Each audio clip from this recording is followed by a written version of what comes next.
Welcome. I love that song. I love starting with a song in general.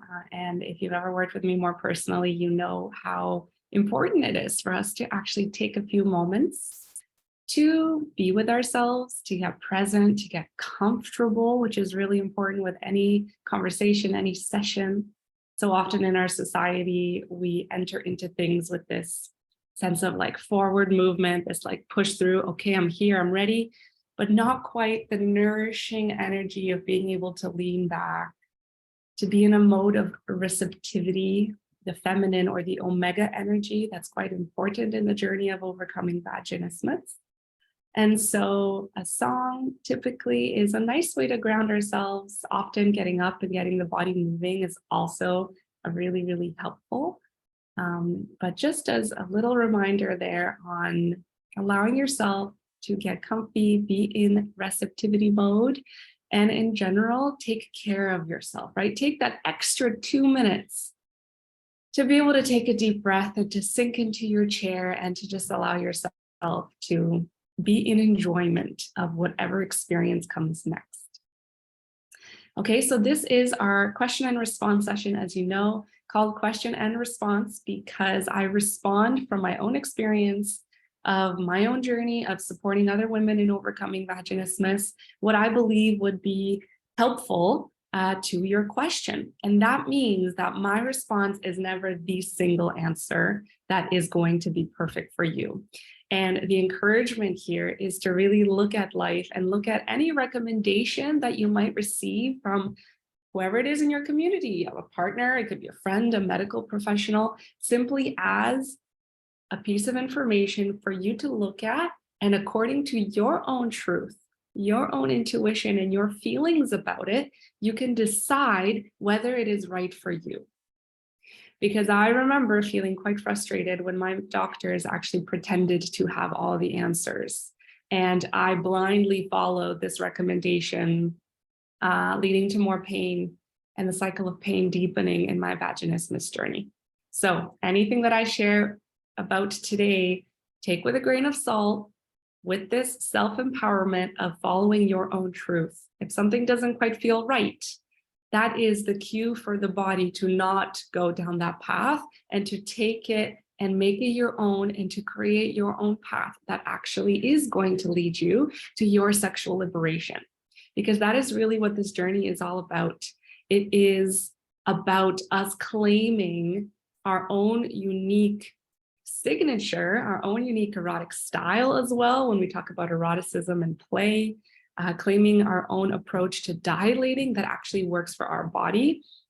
And we're going to talk a little bit more about that today because your beautiful questions have inspired that depth of conversation, which is so needed in any path, really. It's that depth of conversation that I love to bring to the table because I feel like it is missing from a lot of the conversations about overcoming vaginismus and sexual pain in general. So as you know, you are welcome to participate live with me inside of the Zoom room where you could literally be in conversation with me. We can see each other on video, or live also in our Facebook community. And I'm going to be checking in to see whether there are any comments live today. And of course, you're welcome to watch the recording and comment on the side of the video. Please do comment with what insights you have come up as a result of this chat, as well as any other follow-up questions that might come up that you would love for me to cover. So we're going to get right into it. There is first a layer of this that I wanted to touch on that didn't come from a question, but it came from some conversation, a particular conversation I had with one of you yesterday during our consultation. And it also ties to the fact that we didn't have a question and response session last week. So I intended to have a Q&R session last week, and I got my menstrual cycle, the bleed of my moon, early. So what that means is that I moved the session to this week. And why is this significant? Why is this important to even talk about in our community here? The reason why is that our menstrual cycle is a time that's designed for resting. It's designed for processing of everything that has culminated up until the end of that cycle and really the beginning of the new one. And the beginning of it really is counting at the start of our bleed. And it is an invitation for the body and the nervous system to go through this refresh. I like to see it as a time for this release, a letting go and a shedding, which really is a shedding that happens in the body. So on the side of why I moved our question response session is because I have made a commitment to myself that I've become more and more firm and sturdy in my own life of really living cyclically. And that means having my life be in tune with every single stage of the menstrual cycle, week by week. So literally designing my social interactions, my calls versus more background kind of work in my life and in my business, my social interactions with friends versus some alone time for myself, and really being in tune with how my body is leading that direction and how our menstrual cycle stages are the map, the structure that helps us actually live a fulfilled, happy, joyful, playful life. And on the other side, that is more important for you to know when it comes to vaginismus, is that our menstrual cycle also is a beautiful map to how we can approach our vaginismus journey week by week within our monthly cycle. Our society, our life, unfortunately, in the way that we are raised, in the way that we're conditioned, conditions us to this 24-hour cycle that a man experiences. A man goes through hormonally the changes every single day in the same consistent way. We as women have a monthly cycle. And so it's important for us to step away from the way that society has told us to be, to do, and to perform very consistently day by day, and actually take on our natural way of being in a way that is aligned with our body, which means we may actually wake up at different times during our menstrual cycle. One week, it feels best to be up at 6 a.m., but another week, especially right before our bleed and during our bleed, our body actually requires more sleep. There's so many other aspects to this as well that are relevant, but let's talk about the dilating implication. We are not meant to dilate consistently, right? Once we get to, and let's define consistently here, we're not meant to dilate once we get to the physical aspect of the dilating journey, which of course requires a lot of groundwork before then. But once we get there, we're not meant to dilate consistently in the way of every day, or in the way of even 3 times a week, consistently every week. Let's redefine consistently for us, all right? If you are in a stage of your cycle right before your bleed where, consistency that week may actually mean dilating 0 times, because you would be in authenticity to the consistent nature of that particular week of your menstrual cycle every month.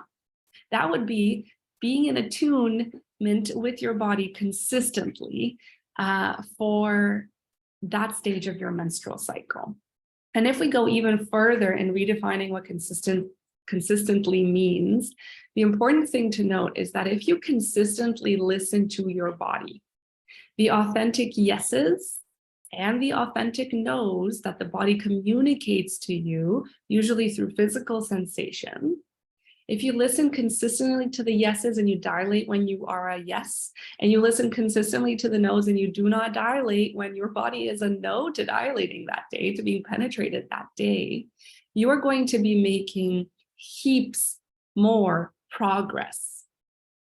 You are actually making progress by listening to the no consistently.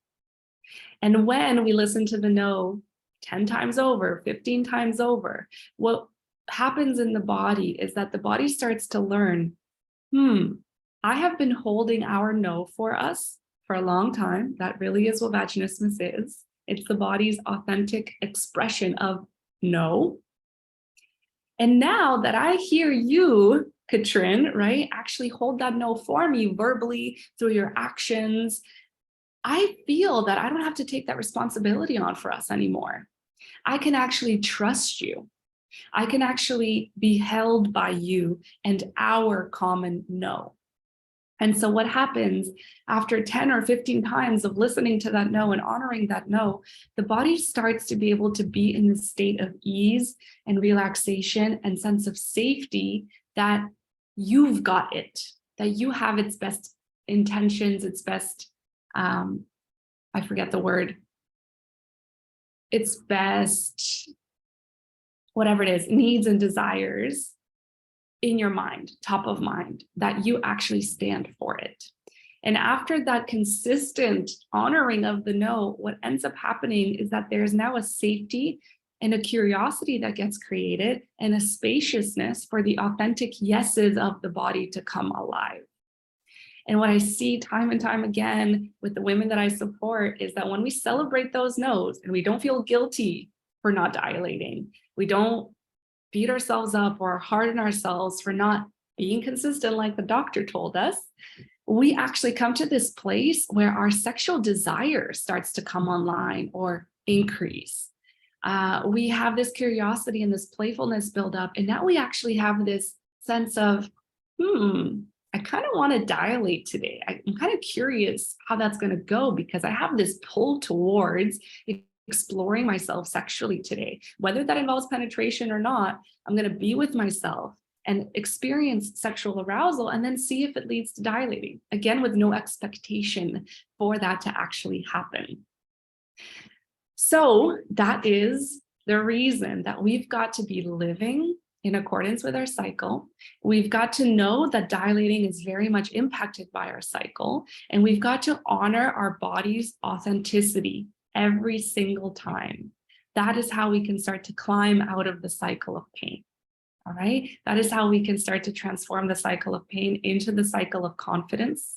This is an exercise and a journey that I take you on inside of the free course that you have access to called Putting Vaginismus in the Past. It is in your private members area. So if you haven't visited it yet, may this be an invitation for you to listen to your authentic yes, to visit it at a time that feels right.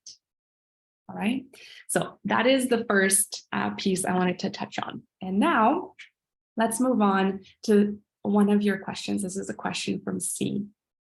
We had a beautiful, deep exploration of this, by the way, inside of our group. And there's lots of insights and guidance that I already offered C in the process of distilling down to this question. And so I invite you to go there and read if that feels resonant, because there might be some beautiful wisdom and insight for you there as well. But we kind of distilled it down to this question. What type of pain can vaginismus cause, and how much pain is normal? Now, no pain is normal. I want you to know that. And it was quite beautiful in Megan Trainor's recent share of her vaginismus story and her sexual pain struggles. And that happened. And I'm not sure if you know about that, but I've written about that in our community and shared a little bit more about my response to her story and celebrating her for sharing. But what she shared is that, I had no idea that sex is not supposed to be painful. I had no idea that, women have sex with their partners and they don't come out of that feeling sore, not being able to walk, feeling pain, feeling burning and all the stinging and all of that. So it's really important to note that sexual pain is not normal. Unfortunately, it is common. Sexual pain not being normal does not mean that you are not normal and that your experience is not normal. In fact, it is, because you're going through it, and really everything is a normal part of life. But it's not something that we need to tolerate, and it's not something that is supposed to happen time and time again, and hence making it a normal part of our routine. So it is common, you can get through it, but it is by no means normal. Now, I know the intention behind this question, though, and how much pain is normal and what kind of pain can vaginismus cause? Because in the exploration that we had together, what we were actually talking about is the difference between the vaginismus body response and a body response like vulvodynia, for example, in our system.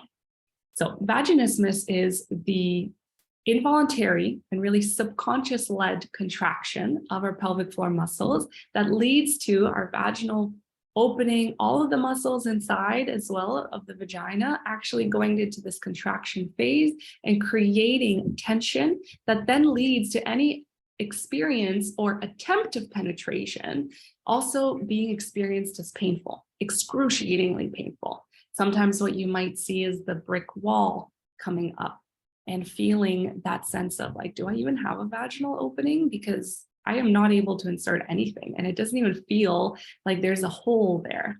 That was definitely my experience. I started to doubt whether I had a vaginal opening, especially when I started to try to use tampons, and there was no way anything was going up in there. So this is the kind of body response we might feel when experiencing vaginismus. And that means that we can touch the skin on the vulva. We can touch around the vaginal opening without the experience of pain from that touch.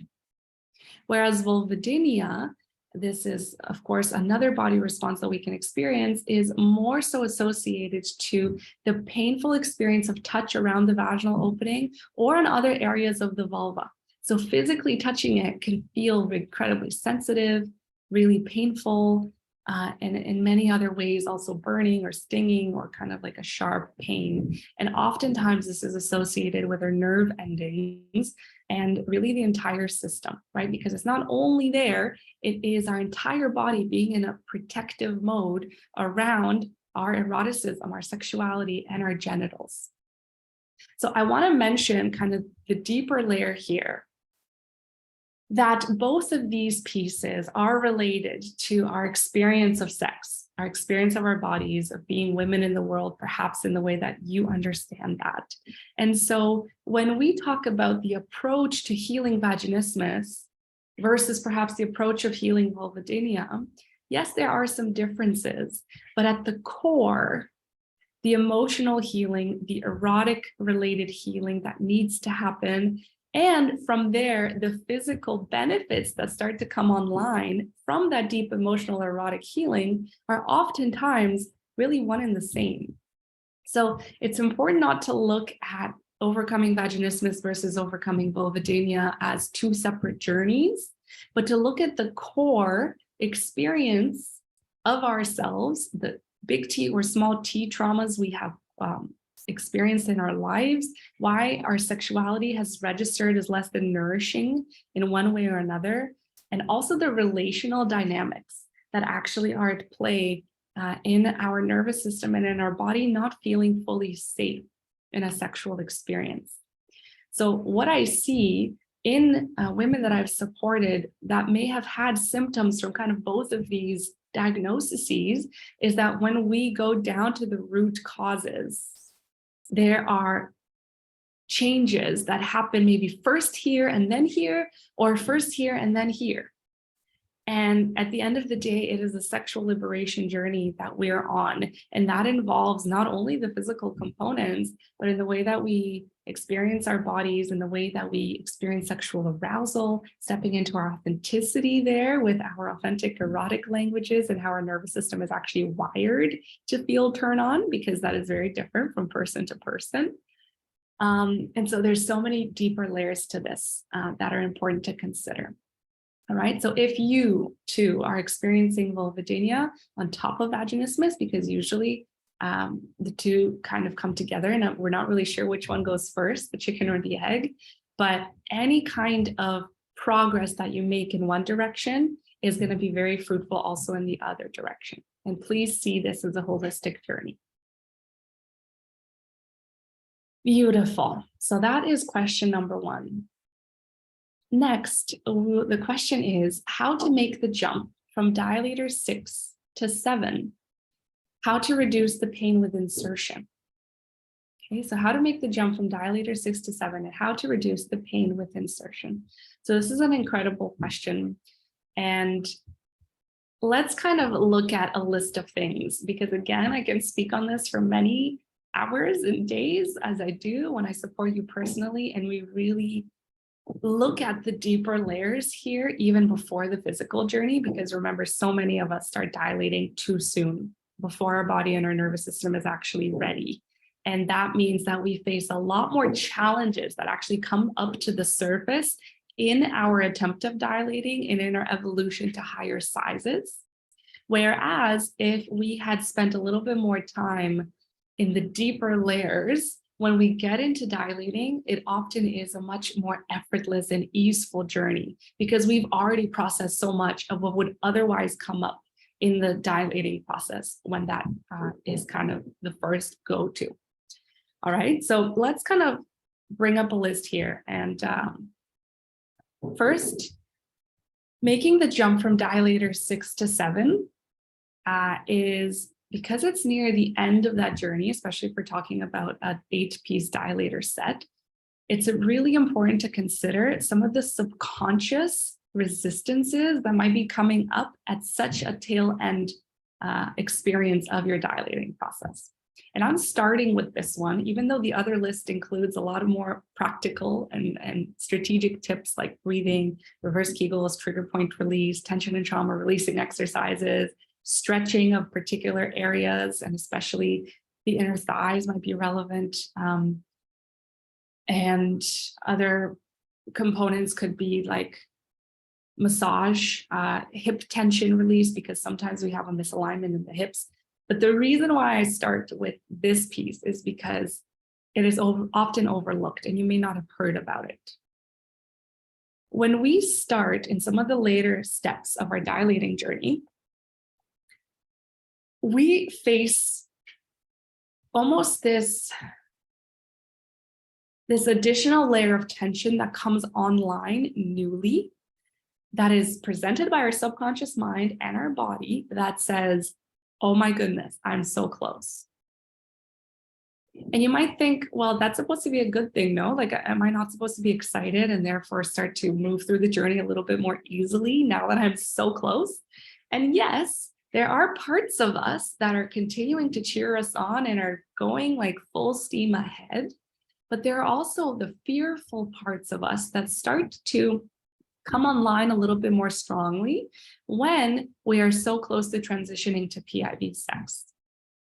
And usually this conversation that I have with my clients happens near the tail end of the journey when they're in the experience of this. And so I could understand how some of this might feel a little bit irrelevant to you right now, but I invite you to really put some thought there as to how can this be true for me?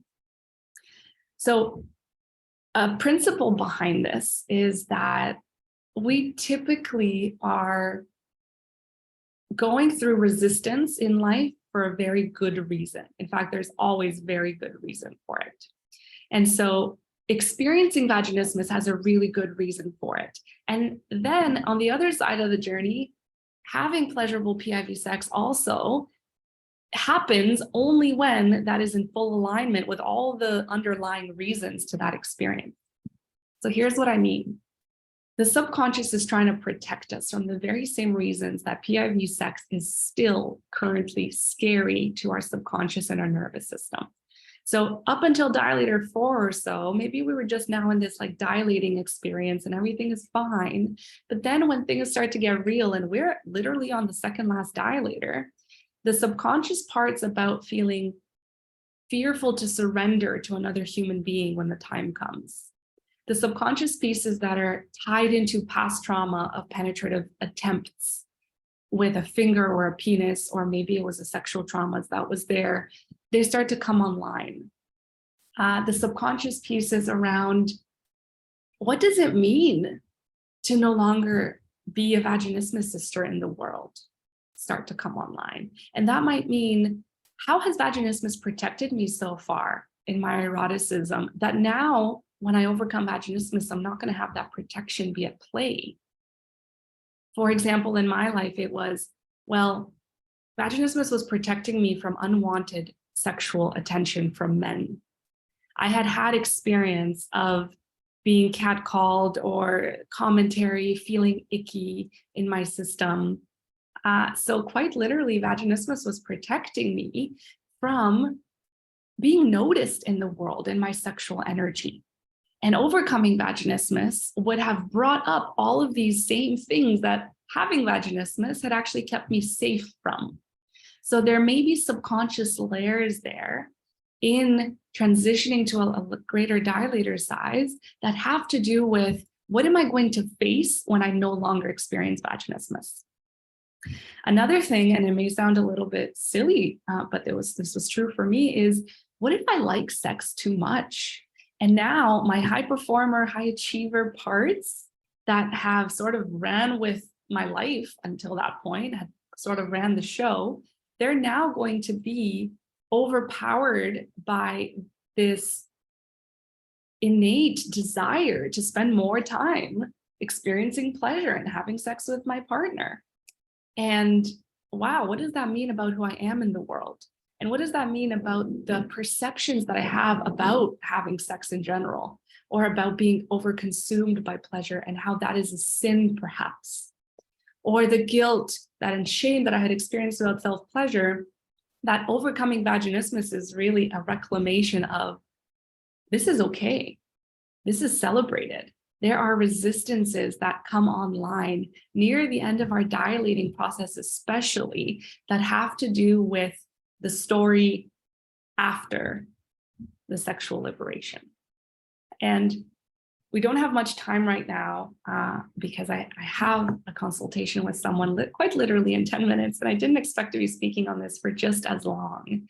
But this really is something that deserves your attention, with looking at what parts of you that may require a little bit more holding, a little bit more emotional processing, are coming online at such a late stage of the dilating journey that now brings into question, how is the transition to PIV sex going to go?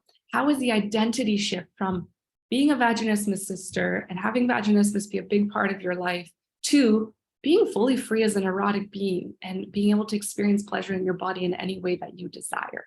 Perhaps there are insecurities there. Perhaps there are past experiences and traumas that are coming online right now to be processed for you. And therefore, there's a newfound struggle with dilating that never existed before this stage, because this stage is kind of like where things get real, if you know what I mean.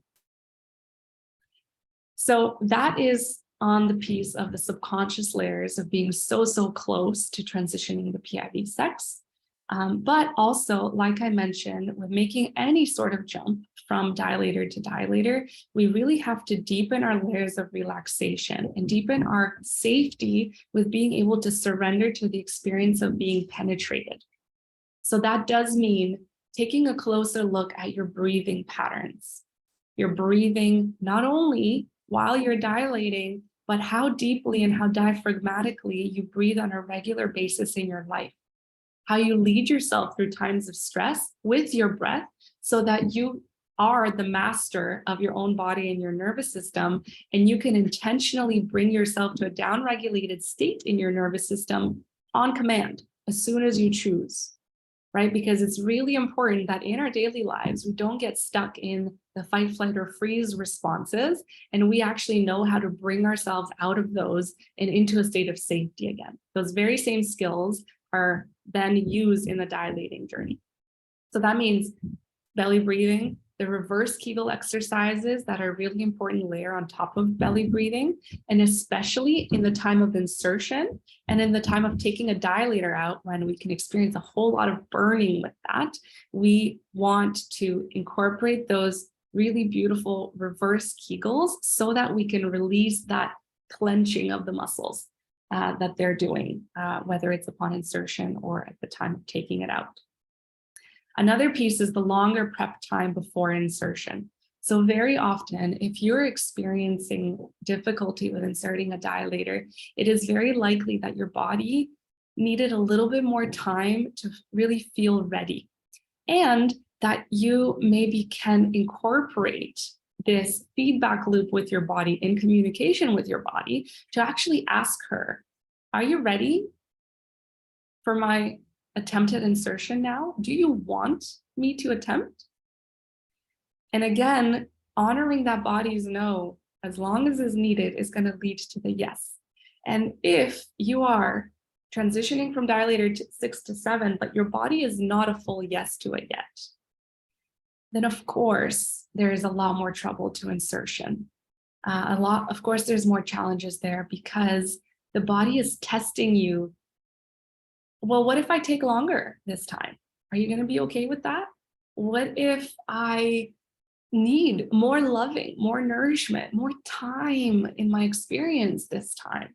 Are you going to give me this gift? Or are you going to rush through and want to kind of go through the motions and make sure that I perform for you just like this? So there's a lot of those layers that are at play, and taking a longer time to be with yourself and be with your body and to really listen to her is really, really important with every single dilator. But definitely we see this test that the body puts up for us again at a particular stage of our dilating journey, because she's asking us to prove, am I really safe with you? She's asking us to slow down and to show her that we are taking our time and we're not expecting her to perform in any way. We are not needing her to do this for us. We are offering up an experience that she gets to say yes or no to. And I promise you, the more that you listen closely and the more you allow for that authentic yes to come online, for that curiosity to be present, and for the pleasure to also be present, you're going to see beautiful results with how your vagina allows and welcomes and invites a dilator in without that protective body response coming online. So I mentioned pleasure, and this is also a really huge component, perhaps the sexual arousal, because pleasure has to be part of the dilating process. And I feel like I've talked about this before, so I won't talk about it right now, but the sexual arousal really has to be at a height. This is the way that the body signals to the cervix, for example, to move up and out of the way, to make space for penetration. The brain is involved. There's this feedback loop, the mind to body connection, extra lubrication and blood flow, right? We want to have pleasure to be part of the experience because we are aiming for PIV sex to be pleasurable. So of course, the path there has to be pleasurable if we want the end result to be pleasurable. We can't just expect for pleasure to be coming online when all of this medical preparation of our body is complete. No, we've got to infuse pleasure in the process. So aside from that, stretching, foam rolling, is really critical to incorporate. Sometimes we have one leg hold more tension, maybe the lower side of our back on one side hold more tension. And then there's this additional pain and resistance that gets created. So we've got to be in constant communication and having touch points with our body in all parts of our body. And perhaps you're noticing that your inner thigh on one side is a little bit more sore or tight. So paying attention there can also help you move up in sizes. Trigger point release, I've talked about this before as well. Tension and trauma releasing exercises to release tension held in the musculature and the fascia is really critical. And we're going to be doing this together as part of our Sexually Liberated program as well, or you're welcome to do this one-on-one with me. And all of these pieces are super important to transitioning to the next dilator size and really reducing pain with insertion. I feel like I rushed through them a little bit because I've got one more question to get to before our consultation. So if you have any follow-up questions on any of these points, feel free to message me, ask in our next Q&R session, and I'll be very happy to go deeper and in more detail. And of course, I already have online programs for every single one of these pieces as well that you can dive into. So our last question for the day: when do you know it's time to move on to the next dilator size? So again, the most important person to know is you. Following your own sense of trust and your intuition is really critical. And here are some guidelines. Moving to the next dilator size, it's important that you tick the boxes on a few of these little milestones for you to know, okay, I'm ready. So with the previous dilator size, have you gone at least a few dilating sessions where your experience of dilating with that dilator was on a scale of 1 to 10, a 1 in discomfort, where no pain is present, maybe a little bit of discomfort, where you only had 1 out of 10, a magnitude of 1 out of 10 of discomfort or less. So that means that you dilated with that, both in a static position where you inserted the dilator, and with the smaller dilators, usually the full length, but with the longer dilators, it doesn't have to be the full length that you insert. And you experience that 1 out of 10 of discomfort or less for about 10 minutes of having the dilator inside of you without movement. And also for about 5 minutes of gentle in and out movement, where again, you had no discomfort over 1 out of 10. On top of that, it would also be really great for you to have used that previous dilator, having inserted it, and gently pressing as though you are pressing on each hour of the clock. And you're gently putting pressure with that dilator at each hour of the clock with, again, no more than 1 out of 10 discomfort. And you're moving it around and you're experiencing that gentle pressure and almost stretching of the vaginal muscles internally in a way that feels comfortable. So have you experienced that, and have you kind of checked the boxes on that? That is a really beautiful sign that you're ready to move on to the next dilator size. And now, as a little note here, when we're using that dilator and we're moving, especially in the directions of 12 o'clock and 6 o'clock, that is much more of a sensitive area. So, and especially if you're going a little bit more deep, it's really important to be careful there. That is why I encourage you, having a pelvic floor physical therapist on your team to support you with this is beautiful. Also, investing in the pleasant and effective dilating course, I have video guidance on trigger point release, which is another really important practice to incorporate in your dilating routine, to know exactly how to move that pelvic wand so that you can release trigger points and you can avoid the more sensitive areas around the clitoris and the coccyx at the bottom that attaches at the coccyx. The pelvic floor muscles, they're attached at the coccyx. It's right by the anus. Those are the two really sensitive areas. So those are little guidelines on how to know when to move up in dilator sizes. But again, trust yourself as the number one thing. Okay. Finally, someone asked, where are the question and response sessions, the previous ones? And all of those are housed under the guides section in our Vaginismus Sisters Facebook community. All right, so you're welcome to go up to the top right beside where it says discussion, click guides, and you're going to see both the 3-day masterclass from our free course, Putting Vaginismus in the Past, as well as all the question and response sessions right there that you can move through. All right, I am off for another beautiful conversation with one of you. Thank you for being here. Thank you for investing time and space and energy in yourself as part of listening to this conversation. And I look forward to our next question and response session. Bye.